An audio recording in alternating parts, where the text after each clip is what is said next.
Hey guys, episode 5, Conky Clappers, where we talk about all things period. My name is Mustard, This is Noah.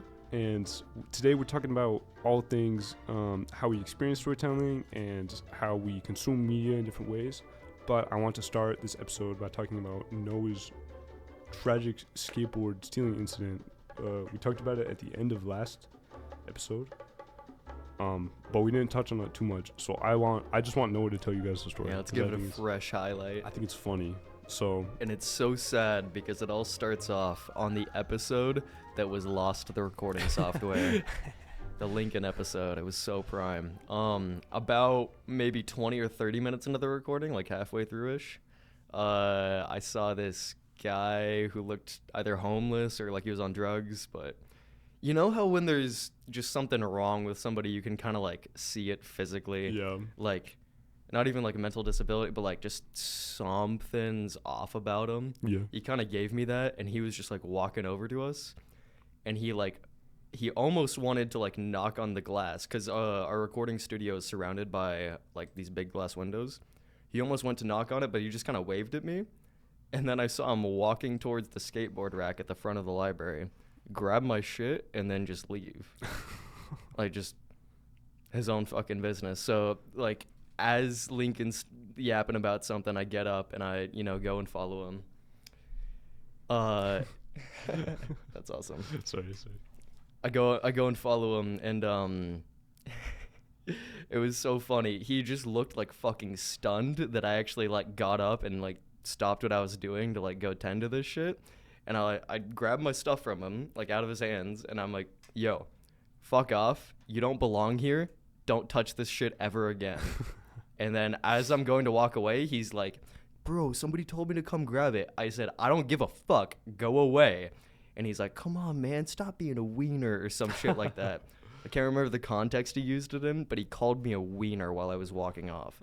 This like 40-year-old homeless dude. It was so fucking funny. It was really funny, and I'm really grateful we tried a different seating layout for that episode, and Noah was sitting in one of the chairs facing the outside of the studio where he could see the person take his skateboard. With our current arrangement, which is what we kind of tend to do normally, I am completely oblivious to anything that's like outside of the recording studio. Yeah, I have everything we're in a library. I have everything within the library to look at, and Noah just has the wall. Yup. And Oliver's beautiful mug. So we switched it up, and Noah sat there, and it's a blessing that we switched it up, and he was able to get his skateboard back. I got an email from the librarian. Did you? I got an email, and she said, can we use your name in the police report? So Absolutely. yeah, I said yes. I said yes. So there was a police report. Don't use my fucking personal information. I want it out of the system. So the dude is probably paying something, probably a fine or something. I doubt he's paying a fine. He's probably like getting put on probation or some shit like that. Like, they need somebody to watch people who can't like function in society normally. Yeah, but really funny story, and I just wanted to talk about it because I know Noah wanted to talk about it, and I didn't give him enough justice last episode because I was like, we're out of time. Not quite as big of a highlight as there should have been. Yeah, so I'm glad we could start this episode on that note with that silly funny story and silly funny man that's on probation. Speaking right now. of stories, though. Speaking of stories, that is today's topic, and I know we've talked about stories in past episodes, but today I wanted to highlight how we consume stories, and the main way I thought about that is YouTube and watching YouTubers play video games. That's kind of what I wanted to touch on, and your experience with it, because I know growing up I watched a ton of YouTube. I also was glued. I feel like I was an iPad kid, but I spent so much time outside that I feel like I don't quite classify. Yeah, and I know so yeah, for me, watching a lot of YouTube and watching a lot of YouTubers play games was a huge impact on how I viewed those games and viewed those stories. So, do you think watching someone play a game or playing the game yourself is a better experience? I think experiencing it for yourself firsthand is going to be the way to go, because when somebody else is playing it, like, sure, they can get like maybe at least like 60-70% of the experience that like everyone's gonna get, but that 30% that's like like excluding DLC and like hidden content and whatever the fuck, that 30% of like kind of there's a word for it, I can't quite remember, that 30% of agency that you get in being able to dictate where like how exactly you go about completing a given game, it makes a world of difference. Where does the 30% come from? What is that? So that's kind of like just a mental image that I give myself. Like, I don't think you can really say that a given person is experiencing 100% of the intended like thing that whatever game making studio is like wanting you to experience. Yeah. I think 70%'s a good number to put to that, and then like around 30-ish% could be ascribed to the remaining agency that you get. Yeah. Like it's just kind of, there's no way to experience something as they expect you to experience. Yeah. So they can get it as close to as possible, but there's gonna be that remaining agency that you get to experience it in your own way. Yeah. Do you feel like different games have different ratios of how much you can decide? Maybe a little bit. There's certainly a lot of games with super hidden content. Like Elden Ring is a game where you can spend either 30 hours on it, or you can spend, I think my first playthrough was like 100 or 120 hours, because I wanted to 100% the game before I beat the final boss. And I didn't quite get there. I was still missing a couple things, but I got like a bunch of like side quest lines and a bunch of like special items and basically most of the content that was available done before experiencing it. So for something like that, where they purposefully lay out little kind of nuggets within the world for you to go out and look for, with that style of game, it's going to be a higher ratio of player agency to like developer intention. Oh yeah. But in games where it's kind of a more linear story, like Baldur's Gate, for example, you can only really play you can play through the story of Baldur's Gate a million and one ways, but there is only one main storyline, and you kind of have to go through it like no matter what you do. Really? Because I would have thought Baldur's Gate would have a higher ratio of player interference with the system. It's strange because it kind of does, but it's within all those side quests and all those like secondary interactions. Okay. Because the primary quest line, it stays the same with only a couple different endings. Oh like, yeah. I guess to that extent it does have a bit more agency than a game like Elden Ring, which only has, well, actually, never mind. Now I'm backtracking because Elden Ring has about 6 different endings. I think Baldur's Gate. Does? Yeah, I think Baldur's Gate has like 3 or so, or maybe 4. Huh. Talking about video game endings, what do you think a good number of endings is for a story game? You gotta get above 2. I 2? think having 2 is kind of like lackluster. What about games with just one ending? I feel like it's a bit too railroady. Really? Because if there's a game that has no room for more than one ending, that means it's not giving you enough say within the storyline of it to where you impact it enough to where you need a different ending. Yeah. What about Hollow Knight? Hollow Knight's pretty sick. You have, I think, 3 different endings. There's 3 endings. Oh. What about Legend of Zelda? The Legend of Zelda? Like all those games. I've never played Legend of Zelda. Gosh. I've never thought about playing games with, like, or someone never having have you ever played a game with just one ending? I'm sure. I'm absolutely sure. Like Portal. I've played Portal. Yeah. Yeah. That's I've but then Portal doesn't feel like Cyberpunk. Like, there's, do you get what I mean? Like, there's just a difference in the design intent to where one style of game wants you to be in control of how the story moves. Yeah. And one style wants you to be experiencing the story as it's meant to be. And that's where that's where the disparity between player agency and video game studios like intentions comes from. Yeah. How So do you think there can be games where it just becomes too bland and you just feel like you're just experiencing a story through Yes. playing it? Yes. You- One of those games, it's super like niche. It's called Hellblade: Senua's Sacrifice. One of my good buddies, he bought it like for himself, and I have access to his account, so I just downloaded it and started to play it one day.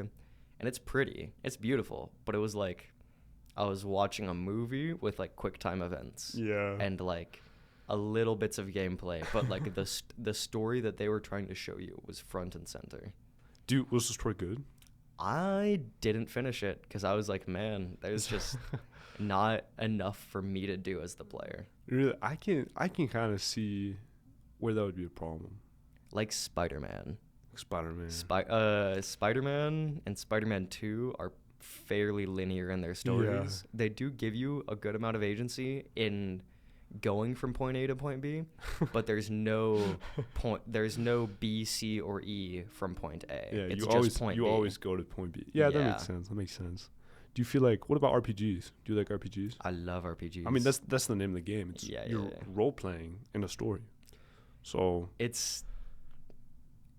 I'm not going to say that I don't like or I do like a certain style of game because I've played a bunch of shit and I just kind of like video games. Yeah. And I like well-written stories. yeah, But when I just keep going back to Baldur's Gate. Like it's a super linear primary plot line with a bunch of stuff in between for you to fuck around with. Yeah. And that's kind of like the essence of the shit that I like to do. yeah, Like different endings, of course, but it's like it's not so varied that it makes it to where ending A is like you're achieving an entirely different goal than Yeah. ending B. It's Yeah. usually like you're achieving the same shit in a different way, which Okay. I guess might not be too much agency given to you, but that's kind of the style that I've tended towards over my years of experience. Do you like any JRPGs? Remind me of what a JRPG is. It's like top down, like Earthbound. Oh yeah, so style, kind of. Final Fantasy. I liked World of Warcraft. That's and- not. I don't think that's a JRPG. Yeah, I don't know. I don't even know what genre of game World of Warcraft is. World What of do you call Warcraft that? is an MMORPG. What does MMO Massive multiplayer online. Okay, It's yeah. meant to be this community of tens, hundreds of thousands of people online all the time, and like you can like, you know, go and do raids with people or like Oh, yeah. mythic dungeons or it's essentially the style of play is designed for more than one person. Yeah. That's such an attractive type of game. It was really cool because I had a guy who got me into it. Yeah. And he got me and like 3 other people into it. So we basically had a full squad for raiding mythic dungeons. Dude, yeah, it was cool. I liked playing. It is expensive. It is but expensive. It was fun. It is so much money. It was. Ladies and gentlemen, don't play World of Warcraft for more than like a year. Your bank account's going to thank you. It cost $70 a year. A year. A year. That is an overpriced AAA game Dude, that you yeah. have to buy that's like $2K. Have you heard about the first quadruple A game? Oh, the Sea of Thieves Yeah, knockoff. yeah, the pirate Skull game. and Bones, I think. Yeah. Dude, people thought that was going to be so badass. And then I was actually looking through the reviews with my roommate like just yesterday, and it was like 1 and 2 stars exclusively, like refund this bullshit, unfinished product, not polished, like just people had nothing but hate to give towards it. Yeah. And it probably wasn't even like a terrible game. Yeah. It was just that they were like, this is the quadruple A game. The first. And we're charging you $70 fucking for it. Yeah. And then it was mediocre at best. Like mediocre is an accolade it probably isn't worth receiving. Yeah, especially for $70. Yeah. How often do you use the Steam refund system? I don't know if I've ever used it, but Really? I also don't buy expensive Steam games. Oh yeah. All the expensive games that I've bought are like, I bought Elden Ring for myself, which I probably shouldn't. Like, I bought Overwatch. I bought a couple copies of Overwatch, actually, A couple? because I was interested in smurfing, and I had a lot of fun with it. Yeah. Probably not the best thing to admit because it's kind of shitty for the Overwatch community, Yeah. but if I can just like throw my first ranked games and then get into a bronze lobby and then pick Soldier 76 and just shit on kids, it's kind of fun. It's definitely. I remember buying Overwatch on my Switch for $20, and then the next week it was free. That's so unlucky. I do remember being frustrated with that, and I do remember. I've refunded a ton of Steam games because I would Steam was all I played on. I get you. I refunded Sea of Thieves. I refunded a ton of games I thought I would be interested in but wasn't very, or I would just buy the game and then find out I probably shouldn't have bought the game. Yeah. Like in my financial situation, and then just refunded it, which is super nice that Steam lets you do that. No, that's one of the best like qualities of Steam. Like there is no PlayStation refund. Really? Yeah, it kind of sucks. Oh, that's sketchy. Yeah, it is pretty sketchy. But the good thing about it is that it makes you think really, really hard before you buy something. Yeah. But I do like how Steam does it, just because even though I've never taken advantage of it, I've gotten in a couple situations where I'm like, I don't really touch this that often. Should I return it? But then it's like, well, it was a $7 game. Yeah. So it's like, it's whatever. It doesn't, it feels like I don't need to use it on Steam as much because there's so many free games and like $10 and under games, especially that I've bought, that are like worth a little bit of time, but probably not worth my money, if that makes sense. Yeah. So I maybe should have returned them. I don't know. It's just good to have that option. Yeah, it does. It like it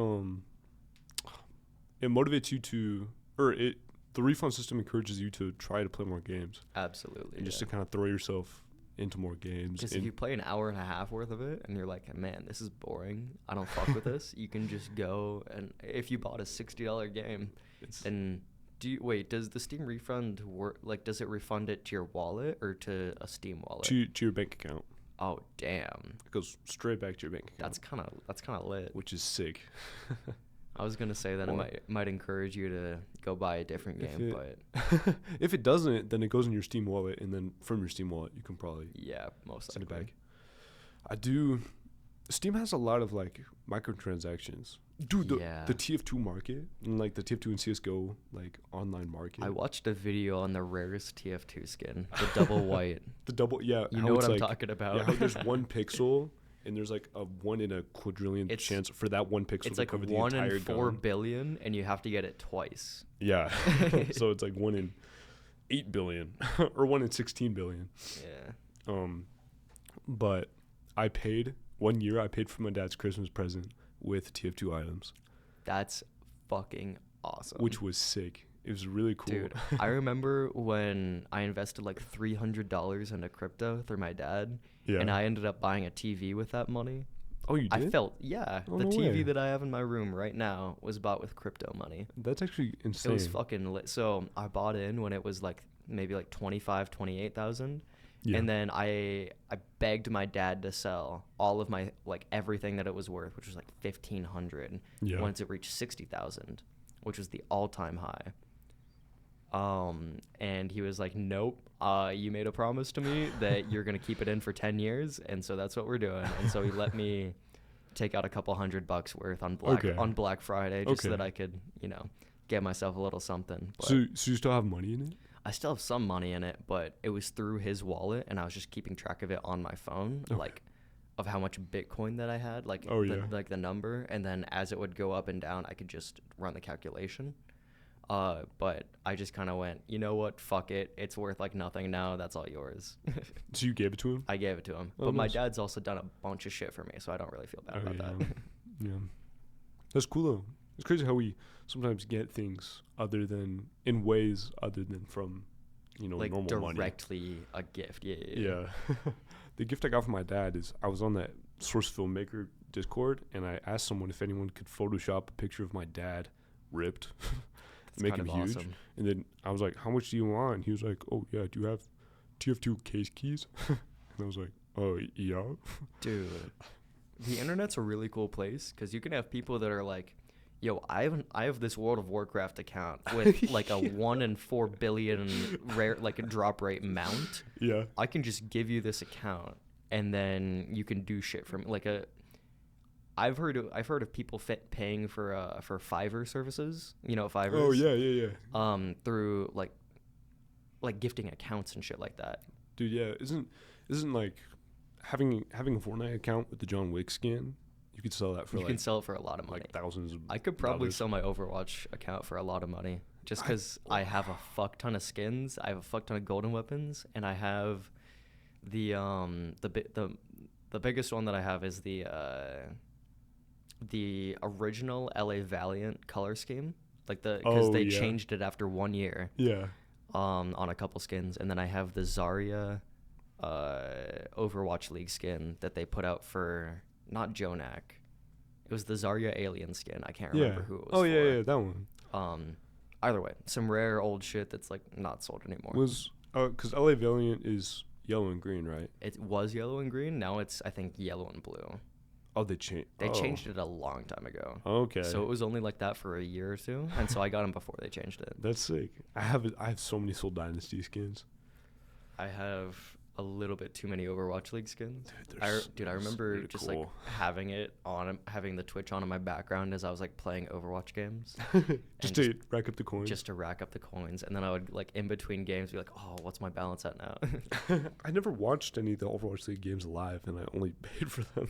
Really? Yeah, they're Probably expensive got, like, too. Yeah, it's like $5 a skin. $5 a skin, and I bought like I probably got like $5, $20, So- $30 worth of skins just by watching. Yeah, I Just definitely. having it on for like 20, 40, 60 hours. I didn't realize that was how you got them, was by watching them. But yeah.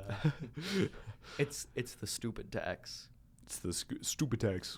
We've all paid the stupid tax in one way or another. Like Yeah. like buying Overwatch right before it was Yeah, free on Switch. the stupid tax. I've never heard of that. Yeah, it's kind of a really good lesson because there's a lot of shit where you just kind of have to take the stupid tax every once in a while. Yeah, you just Sometimes it's like 10, 20, 30, 40 bucks.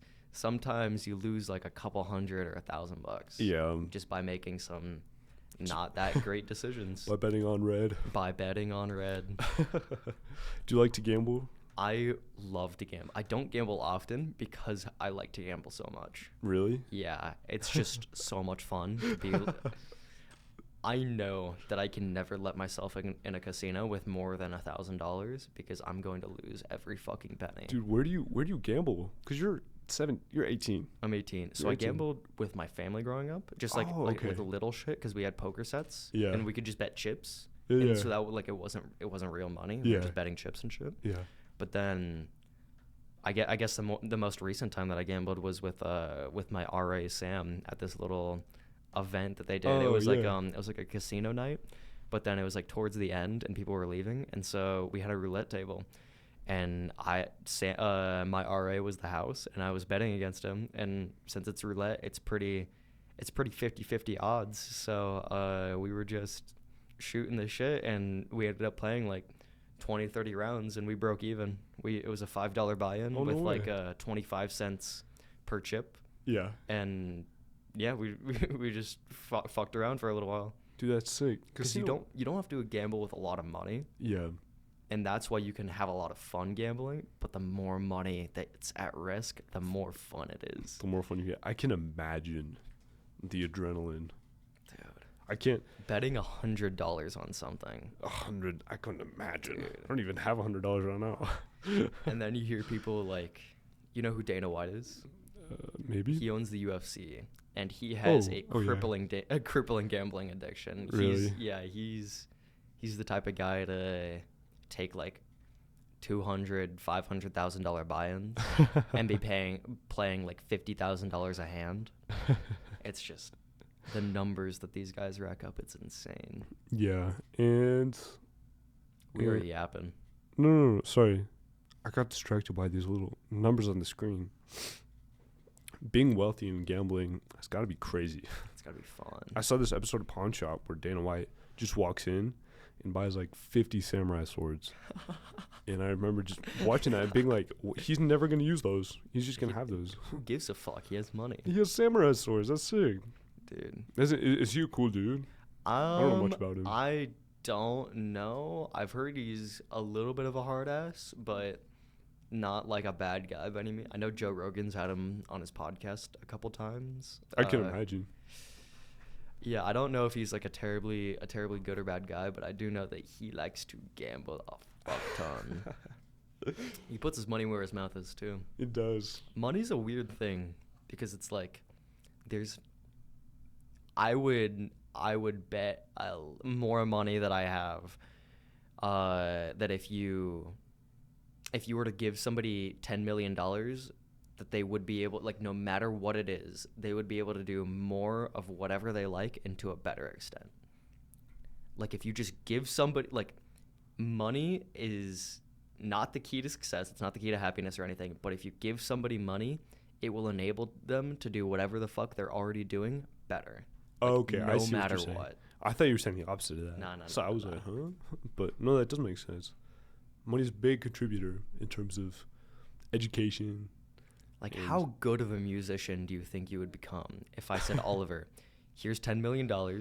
I want you to spend 10 years doing nothing but getting fucking goated at piano. You would get really good. You would get insane. And you can definitely see it in different industries and types of things. We talked about this last episode with the Winter Olympics. Oh yeah. Like how stacked you have to be just the perfect genetics. Yeah, to be an Olympian. And things about I've only ever had one trombone throughout my entire career. Mm-hmm. And I've learned being in an ensemble in a campus that all the other musicians have at least 3. Really? Yeah. Why is that? I'm not a musician, so I'm kind of out of the loop a little bit. Part of it is they have different types. Smaller ones with smaller mouthpieces, so you can play higher. Ones with bigger bells, so you can play lower. Okay. Different types. There's trigger trombones where you have the trigger and you can play different notes. Interesting. But there's more wires up here. It's kind of crazy, but just how much money you can put into something. But also I think it's also a testament on how you can make it places without money too. Absolutely. Yeah. Like, with all that being said, and how everyone else in the ensemble has 3 per type of instrument or whatever. Yeah. You only have 1 in your second chair. Yeah. So it's like yeah. Yeah. money makes a lot, but it doesn't make it all. Yeah. It's kind of like that hard work beats talent when talent doesn't work hard. That's one of the quotes in the practice room. Really? There's inspirational quotes in paintings in the practice rooms, and that's one of them. That's kind of funny. It's it's kind of a fire quote. It's such a bomb quote. Because I mean, it's true, and it's so sad because there's part of me is kind of disappointed in myself for choosing bodybuilding as like one of the main shticks that I'm gonna like stick to. Yeah. Because one of the best sayings like in the sphere of bodybuilding is it's 60% diet, 40% training, and 100% genetics. Like, no matter what you do in any vector, your potential and your size building and what you look like and your muscle bellies and your striations and where you accumulate body fat and how easy it is for you to lose body fat, literally everything about the sport is dictated by your genetics. Yeah. So if you have perfect genetics, you just win. You just win. It's so crazy. And I know we talked about this last episode with like more perfect genetics appearing with like a larger population. Yeah. But in bodybuilding, it's like it's bad now. Like, really? It used to be like we would have a Ronnie Coleman or a Jay Cutler or a Phil Heath, and that was it.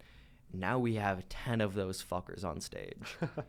And the rest of the 50, 100 people behind them, like, they're close, but they're not fucking close, if you know what I mean. Yeah, it's like, what was I going to say? Same thing with modeling. Yes. Like this whole looks maxing thing. Oh my God. There's not a single model out there that does mewing.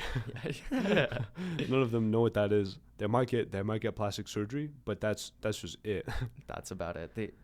They are what they're good at what they do because they are who they are. Yeah. Not vice versa. Yeah. Whoa, that was a bar. that was hefty. Oh my gosh. Genetics are crazy. Do you feel like you're genetically blessed in any area? I know my back's pretty good. Yeah. As far as bodybuilding genetics, though, I think that might be the extent of it. I can also lean out pretty fast, but Really? other than that, I don't think I have anything like over and above other people. I think my genetics are good, maybe like top 10%, but not like nowhere near top 1%. Yeah. Also, one of the things about quote unquote genetics and bodybuilding is your response to anabolic steroids is also like dictated by your genetics. So how big you get once you start gear is like you could either, because have you seen a Nick Walker before and after? Like, do you know who that is? I think so, yeah.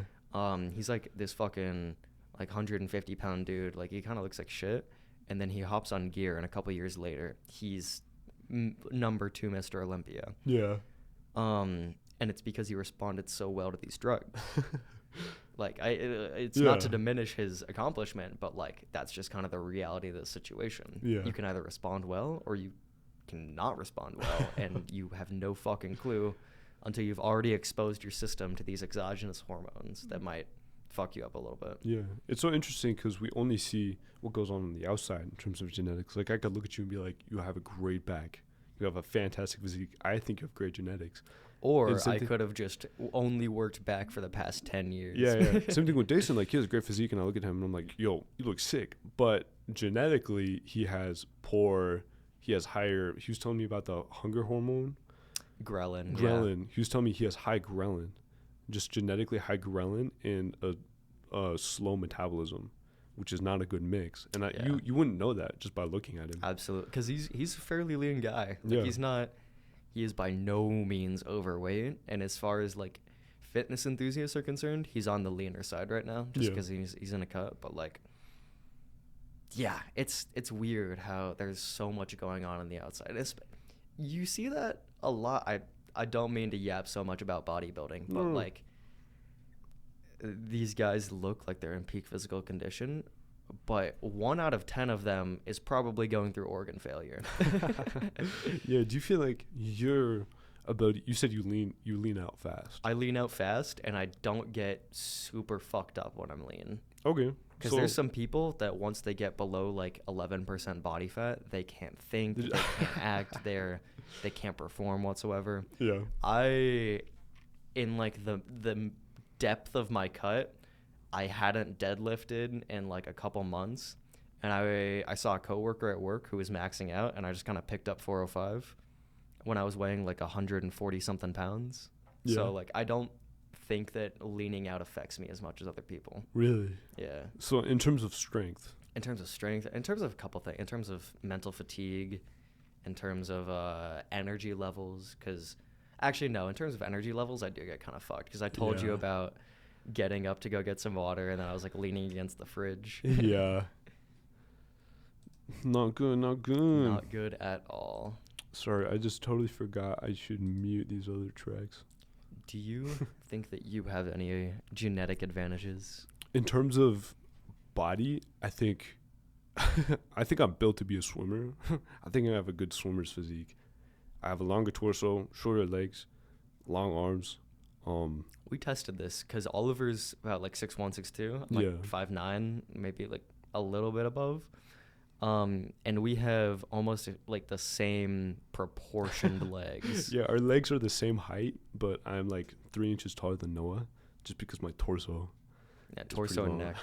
My neck is long too. I gotta You got a big old neck. I gotta widen out my neck a little bit. Do you feel like you have a wide neck? I feel like I have kind of a skinny neck. I'm not gonna lie. I can't. Here, move away from the microphone. It's not. I don't know how to say this nice. It's not wide. Yeah, but exactly. You look. I never look at it. It's because I have traps. True. That's why. That's the reason you work out is not to look cool. It's to make the things that look not cool look a little bit more cool. Bars. If that makes sense. That was sick. Like I'm not trying to grow my back that much. Like I don't put much of my training program's like total systemic effort into training my back at all. Like on back days, I'm doing like a row movement and then a pull down movement, and then it's rear delts and biceps for the rest of it. Yeah. Because I don't have that great of shoulders and arms. Yeah. So like, as far as my neck's concerned, I haven't needed, like, I've always had kind of a small neck, but my traps have always kind of just grown by themselves. Yeah. So I don't really want to fuck with it, if that makes sense. Yeah, that doesn't make sense. And it's like, I don't even, how do you, are you ever worried about that? Are you ever like, I was thinking about this the other day. I feel like I spend way more time than I actually realize thinking about and looking at myself. yeah. And do you look at like, I don't know how to word this. Like shortcomings or? I don't know how to word this, because I look at on the topic of neck. I look at my neck a lot, and I'm like, I just want a thicker neck. Really? I just want a more mature, thicker neck. I think you have like a really. I think your shit's kind of perfect as is, because you have really good traps and you have a naturally thicker neck, and then not like a block your head, but you have a kind of a thick jawline, so it just flows really well. Yeah, so it's like, see, but you see that, and I look at you and I say, hey, you look great, but you look at, it's all just crazy self-perspective. How do you, I meant all this yapping just to come down to, how do you work on yourself without being too hard on yourself? It's hard. Sometimes I feel like it's important to treat yourself like a piece of shit, at least a little bit. Not in the sense that like it's always productive, but to know that you shouldn't be doing that all the time. You kind of got to experience it. Yeah. Like you by my mark, which is like, obviously I'm right. I know fucking everything. Y'all should listen to me about this. Not going through that, like being incredibly hard on yourself, you can definitely be too easy on yourself. And I would absolutely rather feel a little bit worse and be performing a little bit better to set myself up in the long run than be feeling a little bit better and performing a little bit worse. Okay. That makes sense. But it's a hard line to find. It is. Do you ever find yourself beating yourself up and being like, oh, I look so bad and I feel so awful? For and sure. then do you get out of that mindset, or what do you do? So this is gonna sound like a really bad coping mechanism, but one of the things that I've learned about humans that's pretty cool is that if you leave them the fuck alone for long enough, eventually they will revert to a baseline. And so generally when I'm feeling like that, I just start doing other shit, and then in a couple hours I'm not like trashing myself. So I occupy yourself? I do other shit, and then eventually my mental returns to how it's like supposed to be. Okay. Which is like, it's a little good, it's a little bad. Kind of gets me productive, because if I'm feeling bad about myself, I can either mope or I can like do shit. Yeah. And like I said, I'd rather be doing shit. Yeah. But it also can kind of distract me a little bit from why I'm feeling bad, which is kind of hard. Yeah, it does. That seems like a good coping mechanism. That seems like a great one. Yeah, it's just not even distract. Like, the problem comes when you start ignoring why you're feeling how you're feeling. Yeah. I can. That seems like the only issue. You need a lot of introspective habits in order to make a coping mechanism like that work. Yeah. Because otherwise, it's just never getting dealt with. Do you feel like? I feel like today we live around with a lot of people that would rather take you said you like to be harder on yourself and perform better. I feel like there's definitely a lot of people today that would rather feel better but perform worse. Yeah, it's hard. And like, I say that I smoke weed at night and go to bed sometimes instead of doing my homework. But by and large, I feel like that's kind of what discipline is. Just feeling a little bit worse and performing a little bit better, because that's what you're supposed to do. Yeah. I feel like being a disciplined person sets you up in the long run to be feeling better. Yeah, I was about to ask that. I was about to ask, because if you always feel worse, but you're always performing better, if you're always feeling worse, but you're performing better, you're never gonna feel good.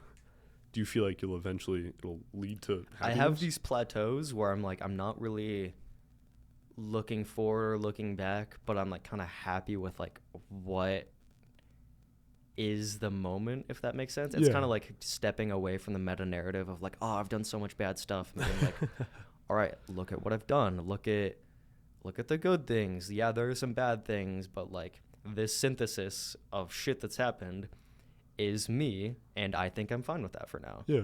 But it only works if you're fine with having that every once in a while.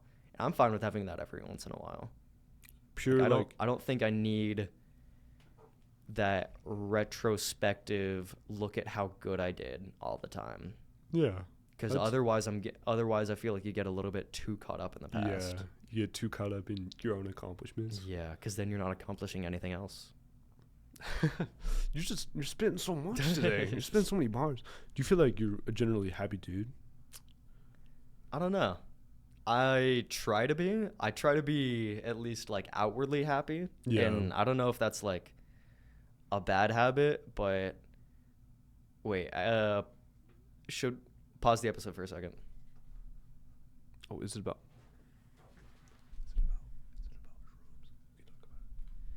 Okay. Okay, so I like to be a very outwardly happy person just because this one shroom trip that I had this epiphany, this eureka moment, and it was one of the most long-lasting realizations that I've had. Clearly, because I'm still fucking thinking about it, almost a year later. Yeah.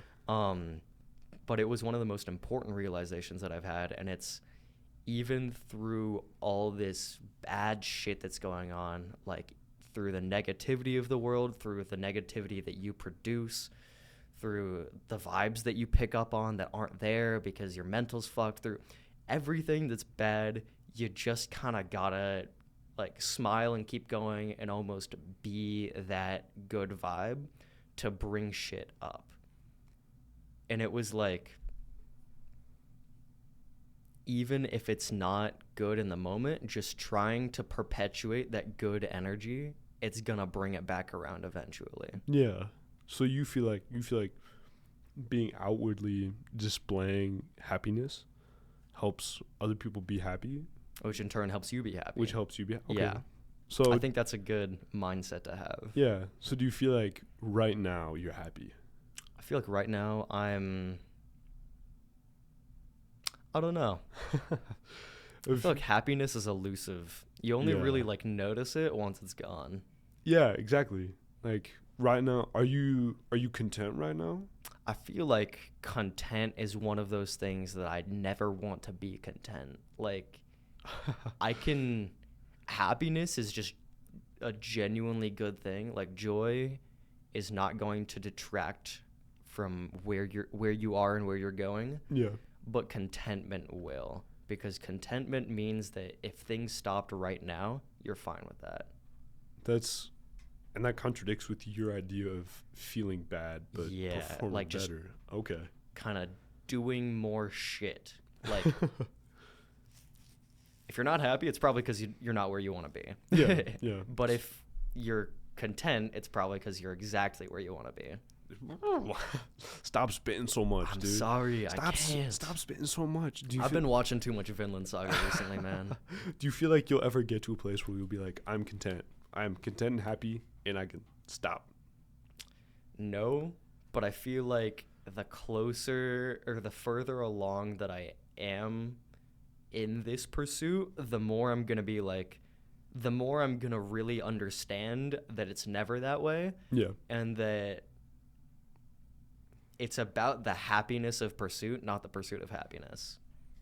I've said that before, I think. I don't think you have. I don't know if I have, but I think that's like a really good motto to kind of keep in the back of your mind as like, because I have a big problem with reaching goals and then just completely ignoring the fact that I've reached a goal. Yeah. Like when I benched 225 like a couple of years ago, I was like, all right, 315. Yeah. And just kind of realizing that it's not supposed to be this thing where you reach your goal and then you sit back and you're like, I'm perfect, I did my thing. Yeah. And then you like deliberate, what's the next thing that's gonna make me so happy? Yeah. It's the problem solving and the trying to achieve these things that really brings me that like in the moment joy. Yeah. And it's generally not with this reflection that I find joy, if that makes sense. Yeah, that does make sense. And that's you've got such a crazy mindset in terms of that. Like that's your kind of mentality on things like this are things that I could only imagine people, fictional characters could have. I have watched a lot of anime. It's such a raw way to look at things, like the happiness pursuit. That's such a bar.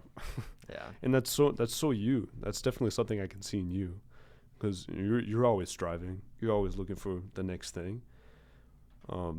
But you never think there's going to be a time when you're like, I'm good. I think there's going to be a time when I'm good. I don't think there's going to be a time when I'm content though. Like you retire, are you still going to be? I'm still going to be doing shit. I don't want to retire and be fucking lazy. I want to retire and do the things that my career may or may not have allowed me to do. So like you retire, you're still working out, right? Absolutely fitness stuff. But I'm thinking like writing a book, like yeah. writing a screenplay, maybe like, I don't know, fucking building a cabin in the woods. Like, so it sounds kind of stupid to say, but like some really raw, unorthodox shit that I'm just like, I want to get done, but it's not necessarily conducive to making money. Yeah. Because right now, the shit that I want to do, it's either conducive to making me happy or to making me money. Yeah. Because those are the only, like, those are my priorities right now. Like, I want to be in a good mood and I want to be feeling right and I want to be, like, working on shit, but I want to be, like, I don't even know what I was going to say with that. I lost my train of thought. No, you're good. Would you rather be the kind of person that makes a lot of money and isn't happy, or the person that's really happy and doesn't make a lot of money?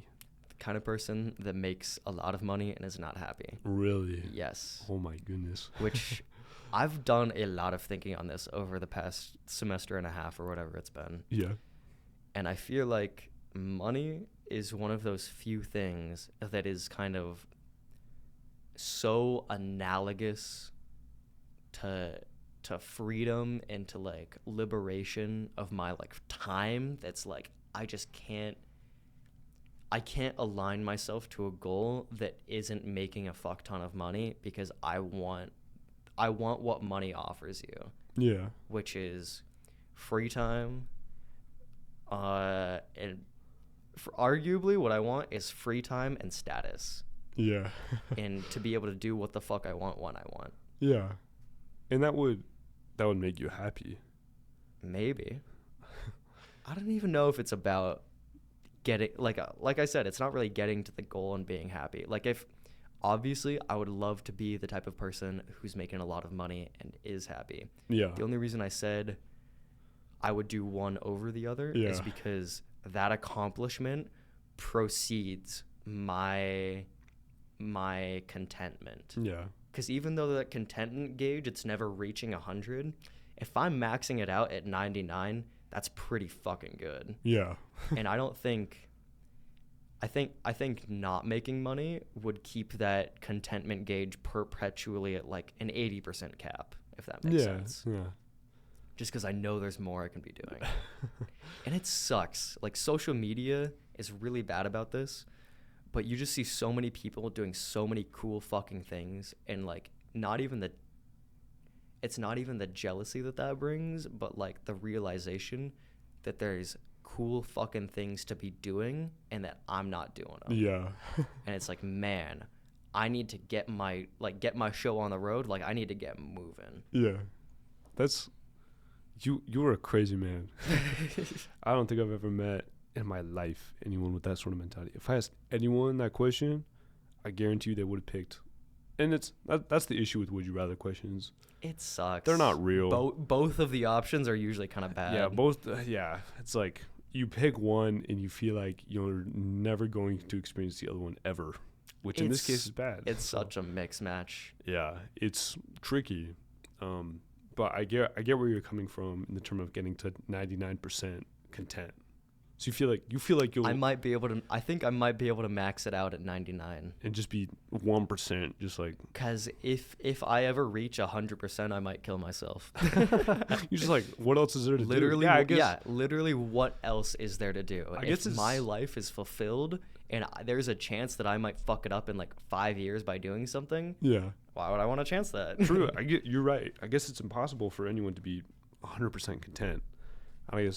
I mean, Buddhist monks are pretty content. Buddhist monks are pretty content, but they also renounce existence as we know I it. know they get so content that they die. Yeah, they're literally. From what I understand of Buddhist philosophy, it's not necessarily about rejecting the world, but about and kind of embracing yourself. But embracing yourself requires rejecting some worldly things. Yeah. And it's a really raw mentality, but it doesn't include a lot of the things that I like. Like, I like substances. I like Yeah. women. I like Yeah. long hair. Yeah. I like, And it's, I guess, it's so weird that being content would like not be it. Yeah. Like, what else do you do? Because think about happiness versus contentment. If you can reach 100% happiness, you're expecting it to go down eventually. If you reach Yeah. 100% contentment, it might not ever go back down Yeah. because you've done it. Yeah. It's done.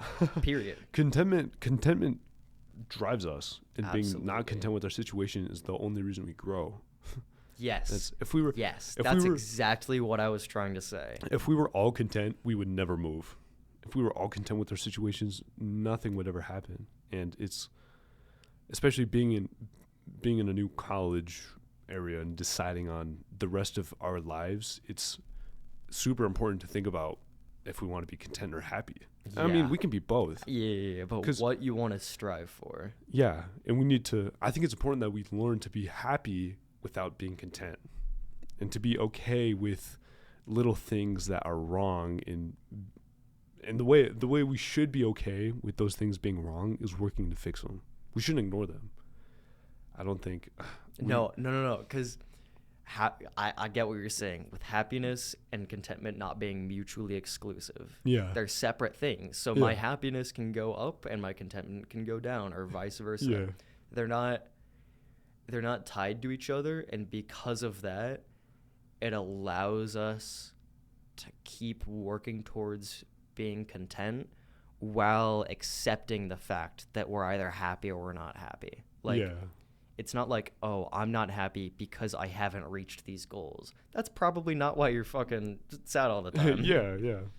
It's like, I feel like it makes it better if you know that you're working towards something. I feel like you'll just be happier. I feel like that's why working out is so good for you, is because you know you're not content where you are, and you want to make yourself more content. And the happiness of pursuit versus Yeah. the pursuit of happiness. Because even when I was my most lean, most shredded, most aesthetic ever, I wasn't looking at myself and being like, yes, I did this. Now I'm done. I was like, okay, I'm skinny. I need to put on some fucking you go weight. back into the bulk, and that's the cut bulk cycle. Is you reach the cut and that's the end. No, no, you do it again. You keep going. Cutting and bulking is philosophy. And then you stop, and then when you stop, you just stop outright. You don't stop when you're super lean or when you're super big. It's so contentment is crazy. It's weird. Contentment's also super weird when applying it to stories, because there's two types of stories. There's the type of story that you experience, and there's the type of story that you're told. Dungeons and Dragons is the type of story you experience. A book is the type of story you're told. Games are somewhere in between. Yeah. With that, the whole developer intent versus Yeah. like player agency Yeah. deal. I feel like it would be so hard to be content with a story enough to want to share it with other people. I feel like even once I got to the final chapter and everything was done, after writing that story, I'd keep going back to work on it. Yeah. Like releasing, putting something out, like releasing it, it's essentially saying that you're content with it. That leap that like writers or producers have to take of like saying this thing's good enough to where I'm not gonna fuck with, like, that project is done. Like, that's just so intense. That is intense, and that's something I've experienced. Having a super tiny YouTube channel, I released a video where I just stood in front of my camera with a microphone, and I just talked about being nitpicky and how being nitpicky made me happier because I could nitpick experiences that I enjoyed. And I uploaded the video, deleted it the next day, uploaded it again, and then deleted it again, just because in my mind I didn't like the way I talked while I was holding the microphone. I didn't like the way I was looking at the camera, and just like never being content with it and taking it, re-uploading it wouldn't have fixed anything because I didn't change anything. And you saying that now makes me realize that's what was going on subconsciously in my head. That's crazy. That's fucking wild. That's insane. I can never imagine having to, I mean, like it gets so weird once the scale goes from a video that you worked like 20, 30 an hour on to this thing that you've been putting like years of your life into. Yeah, especially when release dates come in and when people want. Oh my God. With the John Wick series, there's a fifth one coming out. What? John Wick's dead. Yeah, that's the thing. John Wick is dead. Should we be content with John Wick being dead, or should we keep letting these creators strive to make it better? Should we let them be happy with the pursuit, or should we just tell them no? Damn. you need to stop. That's kind of a weird thing, because like with the gym, I'm never concerned about like the due date. Yeah. Like aside from maybe like going into a competition, yeah, where it's like, okay, I have to look like this on this day. I can't, like, my diet has to lead up to it. Other than that, I'm just trying to like learn and grow. But like these artists who are learning and growing as they're creating things, they have these due dates consistently. So I think that the trouble then becomes not how do you like let something go and say that I'm content with it. It's how do you do that over and over and have that become your learning process. Yeah, because there's always the next one. Yeah, there's always another one. And until retirement, dude, I have a totally different view on retirement after talking about this. Retirement's weird because you make something over and over again and you keep making it better. When do you stop? When do you not want to make it any better? That's the thing. You don't. Like there's a lot of series where they make a sequel sucks, they drop it. And they're like, okay, that person doesn't retire. They just move on to something else. But long running series like Fablehaven, Percy Jackson, they made another one. They just keep wanting to make something better. Yeah. When do we stop and just be like, okay, this is good? I feel like video games are a really good example of this, like, strategy of like saying, okay, it's good enough that we can let other people see it. Yeah. Because unlike a publisher where you have to print the book and once it's printed, it's fucking printed. Yeah. You can patch a video game. Yeah. You could like look at Cyberpunk 2077. It was dog shit when it came out. Yeah. A couple years later, it's this masterpiece. Yeah. You can't do that with fucking Moby Dick. Moby Dick is out. Moby Dick's been out. It's been out. And I guess that would help with being content, like in that you can be content with knowing that you can fix it. Knowing that you can make it better as people experience it. So in that sense, I think, I feel like maybe then like movie producers have it the toughest, because once they have their shit out, it's like it's out, but it's like, you know how there's so much interpretation or like so much more room for interpretation in a book than there is a movie? Yeah. It just kind of like exacerbates that problem of like, you can't fucking change any of it. That's probably why Marvel has become so shitty. It's because they don't they can't beta test a movie. You can't beta test a movie. You can have screenplays and screen showings, show it to people, and the reviews you get are only going to reflect how the public responds to it. You can't go back and be like, okay, we need to recast this dude. Yeah, it's so much trouble. Yeah, it's, oh my gosh. Because then you have to worry about, like, in a specific scene, they used this guy, but now they're using this guy, so they have to reshoot it. But, her part was so perfect in it, and she's going to have to redo it. There's so many... And imagine being content about releasing something, and then it just flops, and it's awful. Like, you just feel horrible. Suck. You never want to make something ever again. But I guess that's what makes a good creator and a good writer. It's completely and utterly failing and then going back at it. And then just being like, and not being content with that. Yeah. Being like, I'm not content with that failure. I need to try again. That goes to say, do you think there's a single content creator alive who is content with the way they do things? Probably not. Probably not. There might be a couple who think they are, but they're probably just stagnating for a bit. Yeah, I mean, like, he's retiring this week. Yeah. Like, he's gone off of YouTube for then. I can't imagine the situation he's in and being like, I've been on YouTube for 13 years. I've made like 1 million theory videos, and I just have to let it go. I couldn't imagine. Because there's going to be more. It's going to be more Five Nights at Freddy's. Like, there's going to be more material that's really intriguing and that somebody's going to want to go and do deep dives into and create theories about.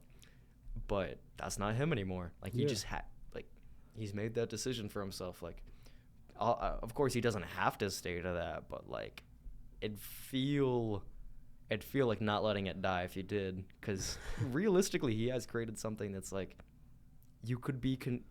if I were Matt Pat, I don't know if I'd be content with the status of that YouTube channel, but my gauge would be pretty close to maxed out. Yeah, it's...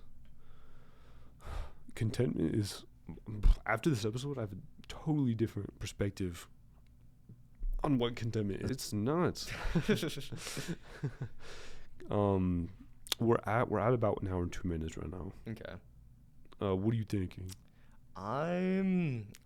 I'm in a yapping mood, but I could be content with this episode. Do you want to be content with this episode? You know what? Let's be content with this episode. Should we talk about how bad it is to be content and then finish the episode off by being like, we're content with finishing this episode? I think my gauge is about like it's above 90 with this episode. Okay, I'm pretty happy. Okay. Thank you all so much for listening. This has been one of my most fun episodes to record. I got so caught up in having guests on the show, but I forgot that the reason I wanted to start a podcast with Noah was because I love to shoot it up with Noah. Dude, shooting the shit is one of my favorite things. It's been super fun. Thank you all for joining. This is Mjøster.